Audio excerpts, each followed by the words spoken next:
Baruch Shem Kevot Malutó Leolam Vaed. Bendito seja seu glorioso nome, seu reino é para todo sempre. Shalom Lekulam, Shalom para todos em Teshuvá, em todos os pontos do planeta Terra. Seja muito bem-vindo, meu querido irmão, minha querida irmã. Você está no canal Teshuvá Total. Meu nome é Raimson Correa. Sou um dos professores que aqui tem a honra de compartilhar com você estudos de Maasei Hashlichim, Atos dos Emissários, leitura interpretada no seu contexto original, que é o contexto do século I, conforme viveram nossos irmãos em Teshuvá naquele período, na terra de Israel, bem como nas regiões próximas ali. Bom, desde já quero agradecer a sua participação aqui conosco. É uma honra ter você aqui, certo? Você e sua família, seus amigos que estão aí acompanhando. Fique à vontade para comentar aqui no chat, respeitando, é claro, as questões éticas, né? Sempre mantendo o respeito pelos nossos irmãos que também aqui estão, certo? E sempre evitando, né, comentários aí que venham a trazer algum tipo de situação aí um pouco mais acalorada, né, no sentido de discutir. A gente não faz isso aqui, tá bom? Então, agradeço também as tefilot, as orações que você tem feito por todos os irmãos em Teshuvá, ainda que você não conheça, e eu tenho certeza, você não conhece muita gente que está em Teshuvá, assim como eu também não conheço muitas pessoas que estão em Teshuvá. Conheço alguns, ou conheço em parte, né? A gente fala aqui um pouco com os irmãos aqui no chat, a gente está acostumado a ver alguns irmãos aqui participando conosco. Então as nossas orações devem ser direcionadas sempre ao Eterno, para que Ele, com a sua mão, esteja estendida para todas as pessoas que estão em Teshuvá, que estão caminhando neste honroso caminho, trilhando o caminho da Teshuvá. Bom? Certo? Se o Eterno permitir, nós estaremos concluindo o estudo do capítulo 25 de Atos, portanto aí, faltando aí 3 capítulos para nós concluirmos o estudo da carta toda, e aí sim eu vou preparar o PDF geral com todos os slides que a gente utilizou desde a introdução até ao término do estudo, tá bom? Mas ainda tem um chão pela frente, ainda temos aí uma caminhada, certo? Estamos aí no sprint final. Bem, na quarta-feira passada, a transmissão eu sempre gosto de fazer ao vivo, gente, tá? Mas não teve como seguir até o final, porque o sinal da internet estava muito ruim, estava muito baixo. Então, essa aula que a gente está acompanhando aqui, ela está sendo gravada, tá certo? Para evitar justamente na hora de transmitir o estudo, dar esses problemas de oscilações de sinal da internet. Então, não estranhe, tá? Eu gosto de fazer ao vivo, porque ao vivo no final a gente cumprimenta os nossos irmãos que participam conosco, que, né, nos saúdam com Shalom, Shalom Lekulam. Mas dessa vez, pelo menos, a fim de garantir que dessa vez o estudo vai correr completo e normal, sem interrupções por falha da internet, então eu preferi gravar, tá bom? Então você vai ver aqui os mesmos slides que eu comecei a apresentar na quarta-feira passada, mas que o estudo ficou comprometido, como eu acabei de falar, por causa do mau sinal da internet, tá? O sinal estava muito ruim, tá bom? Então vamos lá, vamos retomar o estudo, já finalizando o capítulo 25. Shaul, ele está preso assim, detido para ser julgado, né? Festo observou a causa dele. Félix, antes de Festo, verificou, viu que não era para ele as acusações que estavam fazendo contra Shaul, tá? Enfim, então repassou a situação para Festo. E Festo, da mesma forma que Félix, se viu sem condições de julgar Shaul. Ele não via culpa nenhuma, até porque não havia culpa nenhuma em Shaul, certo? Shaul, Saulo, também chamado Paulo.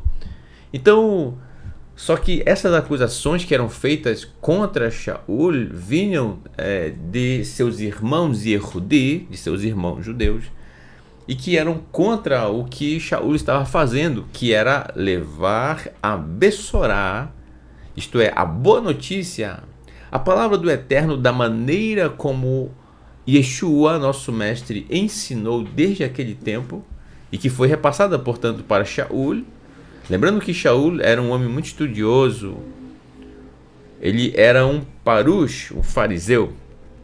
Portanto, quando ele encontra essa forma de observar a Torá, conforme Yeshua havia ensinado os seus Talmidi e que, portanto, repassaram para Shaul, Shaul viu a grandeza de tudo isso e, ouvindo a orientação do Eterno, passou aí a cidades levando essa boa notícia, essa Bessorá. E, obviamente, chegando nessas cidades, ele encontrava as sinagogas. Era lá que ele ia encontrar seus irmãos e Yehudim e ali compartilhar da palavra do Eterno, da maneira como Yeshua havia os ensinado. Tá bom?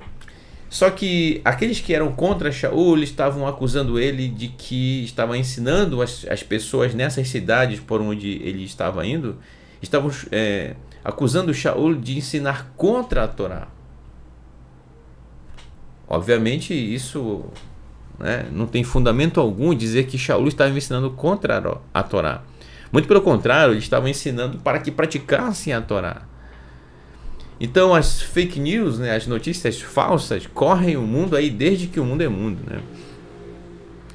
Infelizmente essa notícia falsa corre até o dia de hoje a respeito de Shaul, dizendo que ele havia abandonado a Torá, que ensinava contra a Torá. Um verdadeiro absurdo, tá? Um verdadeiro absurdo.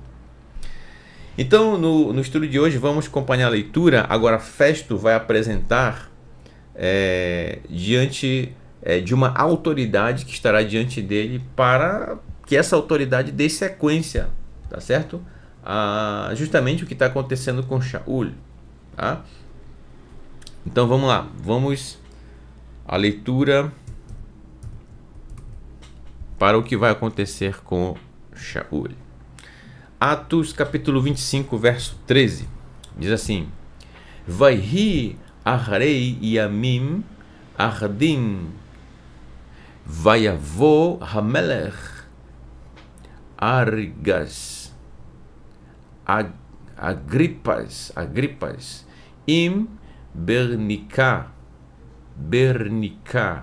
El Kizrim Lifkod Et Pestus Veshalom. E aconteceu que, após alguns dias, o rei Agripa e Berenice, sua esposa, chegaram a Cesareia para saudar Festo, Então foram ali cumprimentar Festo, que estava recente ali no seu cargo político, Verso 14. E depois de passarem ali alguns dias, Festo informou ao rei sobre o caso de Pólux, ao rei Agripa, dizendo-lhe: há aqui um homem preso que Félix deixou detido. Aqui uma ilustração desse momento. Então, veja só, essa questão que agora Festo vai apresentar ao rei Agripa a situação de Shaul, e ele não quer condenar Shaul porque não tem acusações firmes com provas concretas sobre o que estavam acusando Shaul. Porém, por outro lado, ele não queria soltar Shaul, libertar Shaul, porque ele queria também agradar esse grupo que estava pressionando aí Festo. Então ele estava entre, como se diz, entre a cruz e a espada. Ele não sabia para onde ia.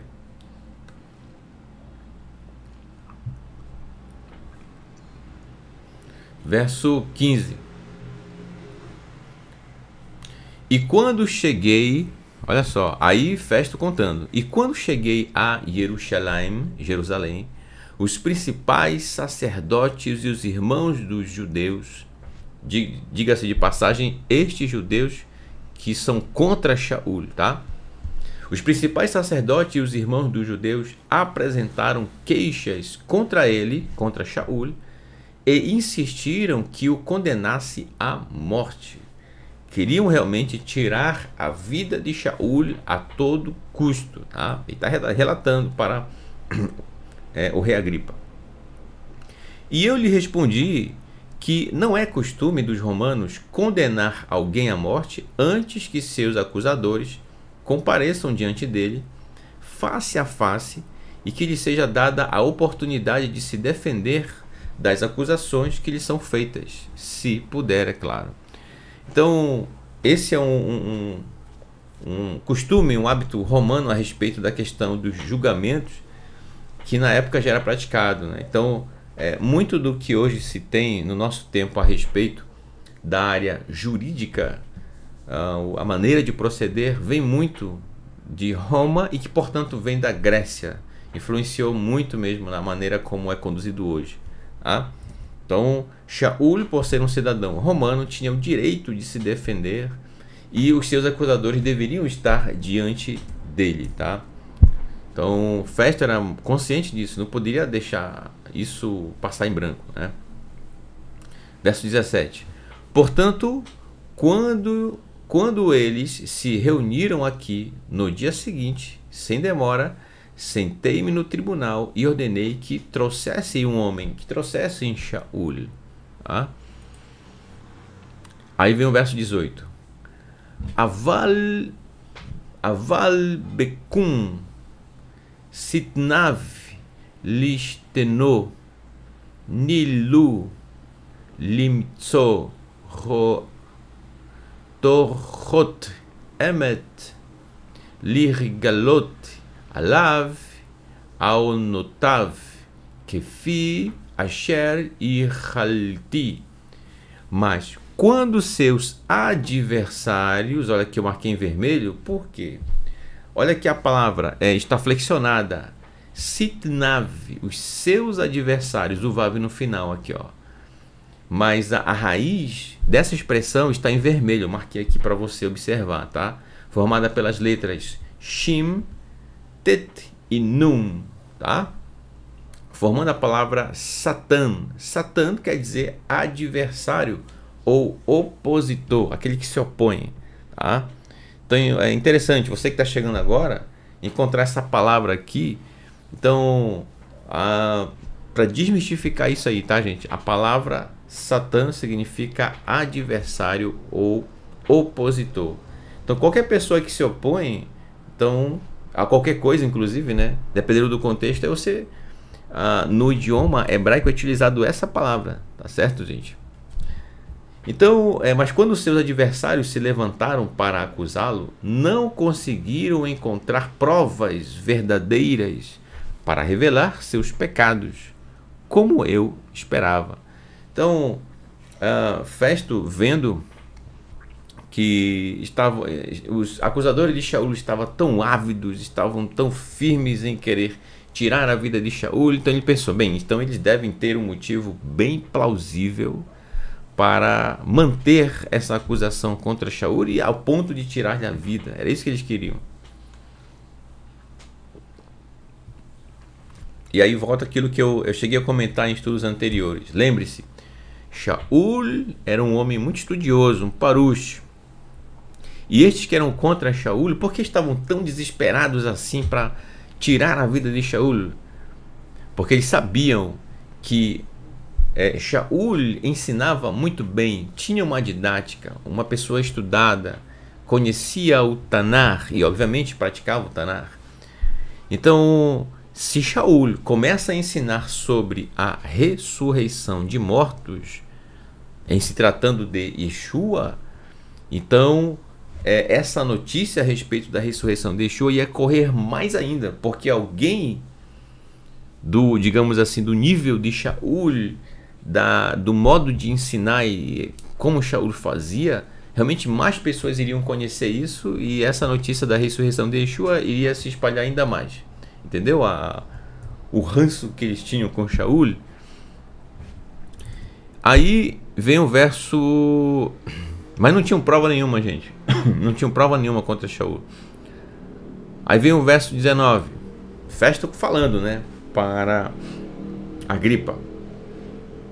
Rak bedivrei haker bavodat Elohim sivavuhu ve'al dvar ish echad Yeshua shmo shehu kevar me met Ufolus Omer Kihu Hai Alav Hau Nedonim. Somente sobre questões relacionadas ao Elohim deles, ao Eterno, o acusaram. E sobre, olha só, então eram 2 pontos. Primeiro, coisas relativas ao Eterno, portanto, a Torá. E o segundo ponto que estavam acusando Shaul era, aí vem, olha, depois da vírgula, e sobre um homem chamado Yeshua, Ish Echad Yeshua Shmo, que já estava morto, mas Polos, Shaul, afirmava estar vivo. Foi sobre isso que discutiram. Gente, desde aquela época, essa é a discussão central a respeito de Yeshua, que é a discussão sobre se ele foi ressuscitado pelo Eterno ou não. Esse é o ponto central, entende, gente? Então, Shaul encontrou essa grande dificuldade aí de ser liberto, né, da prisão. Seus acusadores estavam determinados a tirar-lhe a vida. E olha só o que, vamos reparar agora no que diz aqui Festo, quando ele diz Ish Echad Yeshua Shmo, um homem chamado Yeshua. Olha só, um homem, Ish, homem, tá? Então deixa eu falar uma coisa para você, o que eu vou falar agora é direcionado para você, meu irmão, minha irmã, que acabou de chegar em Teshuvá, que está iniciando o seu caminho de retorno ao Eterno por essas semanas, por esses meses que você agora está caminhando, né? Vamos lá. Repara no relato aqui de Festo chamando Yeshua, nosso mestre, de homem, um homem, tá, gente? Por que eu digo isso? Porque é normal, ou melhor, é relativamente normal, uma pessoa que veio aí das religiões e que vai iniciar o seu caminho de retorno ao Eterno, portanto, seguir a Torá, a palavra do Eterno, então ela traz muito ainda do lugar de onde veio, obviamente. Isso é totalmente compreensível, né? Isso acontece e aí aconteceu com muitas pessoas, tá? Então o que acontece? Yeshua, meu querido irmão, minha querida irmã, um homem, tá? Que teve pai, que teve mãe. Nunca esqueça disso. Talvez para você, não sei aonde, em que lugar, mas tenha sido o nosso mestre Yeshua, tenha sido apresentado como se fosse um Deus, a ponto de dividir espaço com o Eterno, de estar no mesmo patamar e às vezes até pior. Alguns consideram o nosso mestre Yeshua como alguém maior que o próprio Eterno, como que tirando o Eterno da jogada, né? E deixando o Eterno em segundo plano. E com isso, com esse tipo de pensamento, religiões começam a ser criadas com suas subdenominações e assim por diante, tá? Por favor, não cite no chat nenhum nome de denominação religiosa. É uma das éticas no canal, tá bom? Eu peço por favor. Então, você que está chegando agora, Festo disse muito bem, homem Yeshua, tá certo? Ish, Shmo Yeshua, Yeshua Shmo, seu nome era Yeshua. Então, Yeshua, um ser humano como você, como eu. Cria-se no imaginário de muitas pessoas a ideia de que, por exemplo, né, aquela fantasia como se quando Yeshua passava, então tinha uma luz que ofuscava em torno dele e tudo mais, e por aí vai, né? Esse tipo de coisa. Não, gente. Obviamente as pessoas sim seguiam ele quando ele começou a ensinar, Mas por que que seguiam? Porque queriam ouvir o que ele ia ensinar a respeito da paraxá da semana, principalmente, né? Ou então tinha um midrash que ele ia pronunciar, um ensinamento do Tanar, ele ia transmitir ali. E quando Yeshua parava para ensinar, o que você acha que ele ensinava? Com certeza não era mitologia grega, né? Ele não ensinava grego, entendeu? Perder tempo com mitologia das nações, com todo respeito, cada uma tem a sua, né? Tem seus mitos, suas lendas, essas coisas. Yeshua se dedicava ao ensino da Torá e só ensinava porque praticava a Torá. Por isso tinha autoridade, tá? Autoridade não tem nada a ver com o tom de voz. Alguém que está diante de você lá falando, entendeu? Com aquele ar com aquela entonação de voz assim forte. Isso não tem nada a ver com autoridade, tá? Isso não é autoridade. Autoridade é você ter moral para ensinar pelo fato de estar praticando aquilo que você está ensinando, entendeu? Isso sim é ético, isso sim é verdadeiro, tá? Yeshua ensinava e as pessoas queriam ouvir o seu ensino. Era diferente do que elas haviam ouvido, entendeu? Era algo novo. Ainda que o que Yeshua estava ensinando, na essência, era a Torá. Mas da maneira como ele ensinava, era algo totalmente inovador, diferente. Eles não conheciam a Torá da forma como ele estava apresentando. Serviço esse que deveria ser do Sanhedrin, do Sinédrio, tá? Vamos caminhar adiante. A gente vai comentando, tá? Então, gente, um homem. Inclusive, a respeito disso, Yeshua, homem. O próprio Shaul dá testemunho disso quando escreve, por exemplo, na carta aos Romanos. Por favor, quando eu digo carta aos Romanos, ele não está escrevendo para a população romana. Ele escreveu para os irmãos em Teshuvá que moravam, que residiam, que habitavam na região, certo? De Roma, que era a capital da Itália, no caso, tá? Os irmãos em Teshuvá. Vamos pensar que fizeram cópias em jornal e distribuíram nas ruas de Roma, né? Não. Era para os irmãos em Teshuvá que lá viviam, esse grupo, tá certo? Que na sua carta aos Romanos, aos irmãos em Teshuvá em Roma, no capítulo 5, verso 15, ele faz justamente citação de Yeshua, homem. Além disso, na sua carta em 1 Timóteo, capítulo 2, verso 5, da mesma forma, Yeshua, homem. Inclusive, eu trouxe aqui esse texto de 1 Timóteo no próximo slide, tá certo? Vamos conferir? Então, aqui uma ilustração, antes da gente ir para o próximo slide, ó, aqui uma ilustração representando como se fosse aqui, ó, Yeshua ensinando, um homem ensinando, tá certo? Um grande tzadik, ao ponto de o Eterno o chamar de meu filho, meu amado filho. Olha que interessante, né? Por que o Eterno chamou Yeshua de meu filho? Este é o meu filho amado, em quem minha alma tem prazer. Olha que incrível. Por quê? Por que meu filho? Veja bem.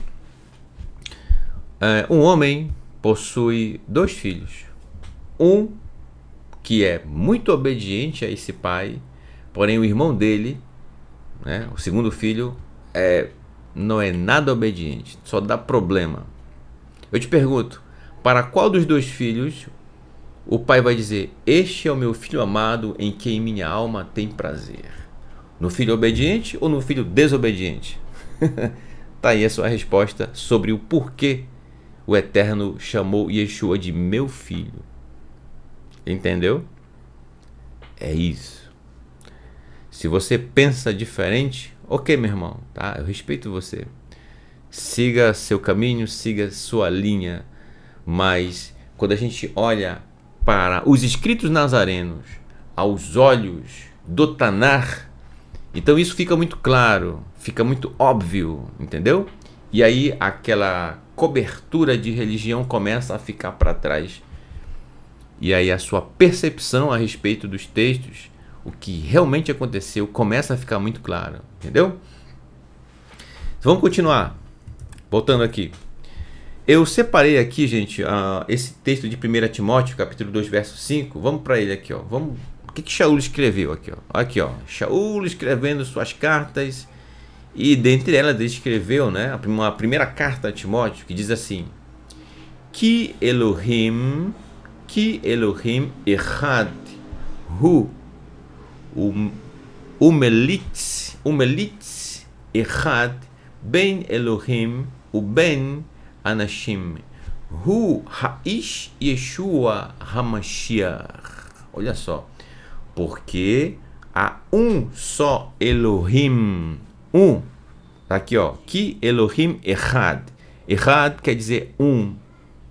Há um só Elohim e um só mediador, ou seja, aqui, ó, Melitz, eu marquei em vermelho, tá? Melitz quer dizer mediador ou um intérprete, um embaixador, aquele que representa. Há um só mediador entre Elohim e os homens. Ele é o homem, tá aqui, ó, vou marcar aqui inclusive com marca-texto. Aqui, ó, ele, aqui, para ficar bem destacado para você ver aí, ó. Tá aqui, eu marquei. Pronto, marca-texto. Ele é o homem Yeshua. Ele, Haish, é o homem Yeshua, ele é o homem Yeshua. Hamashiach, o ungido, ou como assim? Ele foi separado pelo Eterno dentre os de sua geração para conduzir o povo de Israel de volta para a Torá. É isso que aconteceu, entendeu? De volta para a Torá, que fizessem shuv, que retornassem para o Eterno.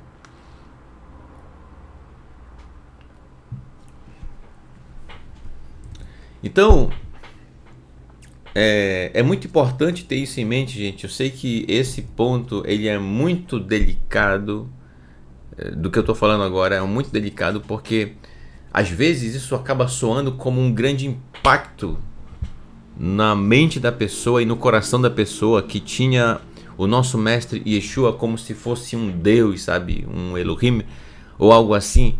Muito cuidado, gente, tá? Nós devemos... se somos servos do Eterno, devemos honrar o nosso mestre, Yeshua. Como é que nós honramos Yeshua? Como é que a gente honra ele? Obedecendo a Torá, que é a palavra do Eterno, da maneira como ele, Yeshua, nos ensinou que a praticássemos. Quando ele dá os exemplos, quando ele faz as parábolas, certo? Os midrash, toda a explicação que, obviamente, gente, Yeshua não ensinou outra coisa senão a Torá, a prática da Torá. Quando a gente pratica da forma, com essa intensidade, conforme ele nos ensinou, então nós estamos honrando o nome de Yeshua. Como assim honrar o nome dele? É honrar a reputação dele. Então, se alguém sabe que você é um discípulo de Yeshua, e ver você sendo uma pessoa com uma atitude justa, um tzadik, então automaticamente o nome do seu mestre é honrado nessa hora, entendeu? Então alguém vai pensar assim: puxa, mas essa pessoa aprendeu isso com quem? Com quem que ele aprendeu a ser assim, com essa humildade? Com quem ele aprendeu assim a aplicar esse amor ao próximo? Esse grau de honestidade que essa pessoa tem, ela aprendeu com quem? Quem é o seu mestre? E aí, quando ela descobre Yeshua, aí o nome de Yeshua é honrado, entendeu? Então olha só a diferença. Isso é honrar o nome do nosso mestre. Não quer dizer que honrar você tem que se ajoelhar no sentido de oferecer louvores e cantar. E, sabe, coisa que a gente deveria oferecer para o Eterno, as pessoas estão direcionando para Yeshua. Mas isso é algo que está sendo ajustado no caminhar da teshuvá de muitas pessoas, tá, gente? Isso não é do dia para a noite, eu sei. A cada ciclo da Torá, a nossa compreensão, graças ao Eterno, ela vai sendo... a nossa compreensão vai sendo mais aguçada, a gente vai percebendo melhor onde é que cada coisa fica em seu devido lugar, entendeu? Quem é o Eterno, quem é Yeshua, quem é o mover do Eterno, que é o próprio Eterno agindo, entende? E aí, a partir disso, você começa a ter uma caminhada mais firme, entendeu? Então é importante, gente, tá? Você que está começando a teshuvá, coloque os 2 pés no chão e é hora de acordar, tá bom? Você já saiu daquele ambiente em que talvez você estava com uma percepção meio turva. Agora você carrega a Torá no seu coração, no seu modo de caminhar, tá bom?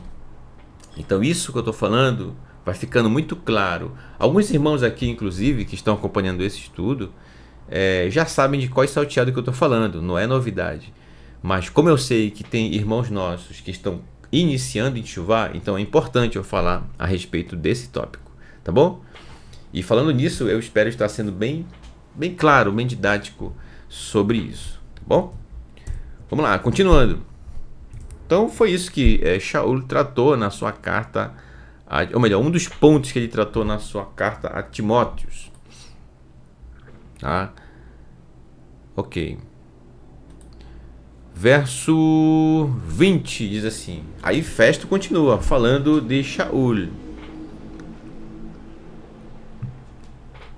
E eu, visto que me parecem grandiosas as questões e contendas deste caso, perguntei-lhe se ele desejava ir a Jerusalém, para ser julgado lá sobre estas coisas. Então por que Festo queria enviar Shaul para Jerusalém?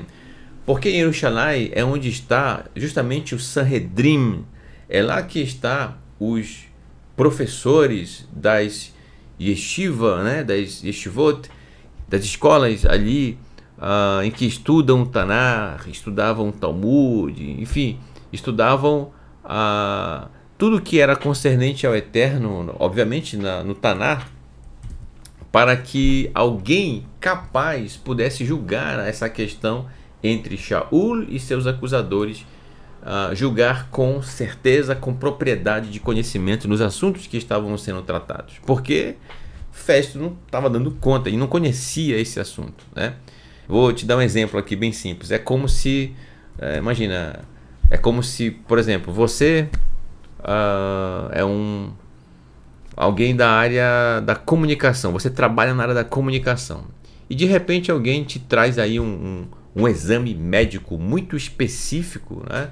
E diz assim, olha, por favor, qual é a interpretação desse exame aqui e tudo mais. Aí você, olha, não é minha área, eu não sei lidar com isso, tem uns gráficos aqui, como é que eu vou ler isso? Eu não tenho informação nisso, entendeu? Da mesma forma, Festo, ele não sabia do que estavam falando, então não tinha como julgar, ele não podia julgar, porque ele poderia cometer o risco de dizer, não, realmente ele vai ser condenado, e na verdade condená-lo sendo ele inocente, por ele, Festo, não ter ciência, não ter conhecimento do assunto em questão. Então, como é que ele vai saber se Shaul cometeu ou não transgressão se ele nem conhece a Torá, ele não pratica a Torá, ele não vive os princípios da Torá? Então, Festo queria enviar Shaul para pessoas competentes que conheciam Tanar para poder julgar as questões, para saber se realmente Shaul pecou ou não pecou naquilo que estavam acusando ele. Entendeu? Então essa é a grande questão. Aí vem o verso 21. Mas Polus pediu para ser mantido em custódia até que seu julgamento fosse levado diante de Augusto, o imperador da época. Portanto, ordenei que fosse mantido até que eu o enviasse ao imperador. E é o que aconteceu, né? Shaul ficou ali guardado, sendo mantido para ser levado diante do imperador. Verso 22. E disse Agripa a Festo, Também eu desejei muito ouvir este homem. E Festo disse: amanhã ouvirás. Olha que interessante. Então, Agripa se mostrou interessado em ouvir Shaul, porque ele está percebendo que, conforme Festo está falando, Shaul não é qualquer pessoa. Tanta confusão, Agripa está percebendo, puxa, mas tanta confusão por causa desse homem, e ele continua vivo, então deve ter alguma coisa, deve ser uma pessoa que, de destaque.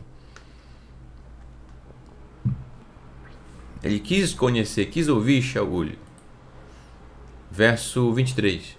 E aconteceu que, no dia seguinte, Agripa e Berenice chegaram com grande pompa ao tribunal, acompanhados pelos tribunos e principais da cidade.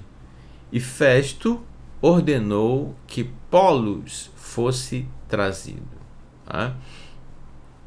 Então, feito isso, aí vem o verso 24. E Festo disse: Rei Agripa, e todos vocês aqui presentes, veem este homem, sobre o qual toda a multidão dos judeus clamou para que eu condenasse em Jerusalém e nesta cidade, dizendo que ele não deve viver mais. Olha só. Então, aí diz: e eu encontrei que ele não fez nada que mereça a morte por isso. E também ele apelou a Augusto, por isso decidi enviá-lo ao imperador. É o que Shaul havia solicitado, né? Eu não sabia nada de ruim sobre ele para escrevê-lo ao Senhor, e por isso o coloquei diante de vocês. E mais ainda, diante de ti, ó rei Agripa, e depois de examiná-lo, saberei o que escrever. Então, aí vem o verso 27. Pois não é adequado enviar um homem preso com as suas próprias correntes de pecado, sem saber qual é o seu pecado pelo qual foi preso. Alguns princípios de julgamento aqui do Império Romano, então eles se preocupavam com isso. A pessoa tinha que ter o direito de se defender daquilo que estava sendo acusado. E as próximas cenas que virão a partir, ou melhor, depois desse último verso, que é o 27, é justamente Shaul diante de Agripa. Shaul vai apresentar a sua causa, suas questões. Vamos ver qual vai ser o comportamento. Eu falo assim como se vocês não soubessem, né? Qual vai ser o comportamento do rei Agripa a respeito de Shaul, tá bom? Então, meus queridos, a gente conclui nosso estudo por aqui do capítulo 25, são estes que nós acabamos de ler. Então, nós tivemos aqui como que uma repetição, né, do que Agripa já havia conversado com Shaul, do que havia acontecido. Acontece que Lucas fez questão de escrever o que o rei Agripa repassou isso para, ou melhor, que Festo repassou para o rei Agripa, né? Então agora, a partir do próximo estudo, da próxima semana, Imit Hashem, se o Eterno se nos permitir, estaremos iniciando o capítulo 26 desta maravilhosa carta de Atos, tá bom? Eu espero que no estudo de hoje tenha ficado muito bem claro a respeito do que trouxemos, certo? A respeito de todos os tópicos que foram abordados, tá bom? Que o Eterno abençoe você e toda a sua família. Um grande abraço, Shavua Tov. Não vai dar para a gente ler, né, o nome aqui dos irmãos que estão participando. Afinal, repetindo, quem perdeu o início, esse estudo aqui, eu gravei ele para evitar que no estudo desse momento não tivéssemos os mesmos problemas que tivemos na quarta-feira anterior, que foi o sinal da internet não estava legal, então ficou falhando, enfim. Então, para garantir que nós tivéssemos o estudo, eu gravei e está sendo transmitido aqui, tá bom? Muito provavelmente eu vou fazer isso nos outros estudos, para garantir também que o estudo será apresentado, tá? No dia e no horário certinho aí, tá certo? Ok. Então, eu só tenho a agradecer a você, meu irmão, minha irmã, você que está chegando agora pela primeira vez aqui, caiu de paraquedas aqui no nosso estudo. eu incentivo você a acompanhar o estudo de Atos. Tem uma playlist desse estudo de Atos no canal, e que você acompanhe desde a introdução, tá? Para você poder entender como nós chegamos até aqui. Passamos por várias situações, digo, na leitura, né? Encontramos vários mitos, várias questões, tabus, encontramos diante de nós, e a gente soube lidar com cada um deles, tá bom? Então, Todarabá, muito obrigado. Não percam amanhã o nosso querido Moré Renato de Prísio, trazendo aí uma nova série, né, do programa Um Pedacinho da Torá, né? Ele falou aí na aula anterior, né, sobre como estudar a Torá, trouxe aí detalhes muito importantes e que são decisivos para uma boa caminhada em Teshuvá, tá bom? Um grande abraço, meu querido irmão e Moré Renato de Prísio, bem como todos os professores aqui do canal. Agora sim, né? Então, meu Todarabá, meu muito obrigado. Laila Tov, uma boa noite. Shavua Tov, uma boa semana. Até a próxima quarta-feira, Imitz Hashem. Mas a gente se encontra aqui amanhã com o Moré Renato, tá bom? Vê Lehitraot, até logo.